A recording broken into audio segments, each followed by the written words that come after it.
Question. Why is it that the richest people in the country can have that? How can you tell the people of Kerala, the people of Tamil Nadu, people of of one nation, one language, one religion, one people, one community?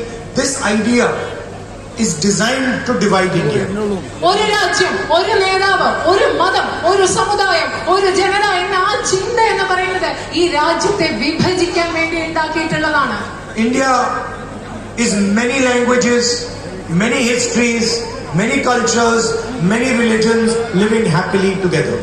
India എന്ന് പറയുന്നത് വ്യത്യസ്ത ഭാഷകളും വ്യത്യസ്ത സംസ്കാരങ്ങളും വ്യത്യസ്ത ചരിത്രങ്ങളും വ്യത്യസ്ത മതങ്ങളും സ്നേഹത്തോടും സൗഹാർദ്ദത്തിലെ സ്ത്രീകൾക്ക് അവർ ചെയ്യുന്ന ജോലിക്ക് തക്കതായ പ്രതിഫലം നൽകുന്നതിന് വേണ്ടി ഒരു പദ്ധതിയുമായി മുൻപോട്ട് വരും.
സമന്നതരായ മുഴുവൻ നേതാക്കന്മാർക്കും സംഘാടക സമിതിയുടെ പേരിൽ ഹൃദയം വിജയിപ്പിക്കാൻ പാലക്കാട് ജില്ലയിലെ അടുത്ത ദിക്കുകളിൽ നിന്നും ഈ കോട്ട മൈതാനിയിലേക്ക് ഒഴുകിയെത്തിയ UDFന്റെ മുഴുവൻ സഹോദരി സഹോദരന്മാർക്കും ഹൃദയം ഇവിടെ പര്യവസാനം കുറിച്ചതായി അറിയിച്ചുകൊണ്ട് ഞാൻ എന്റെ എളിയ വാക്കുകൾ ഉപസംഹരിക്കുന്നു.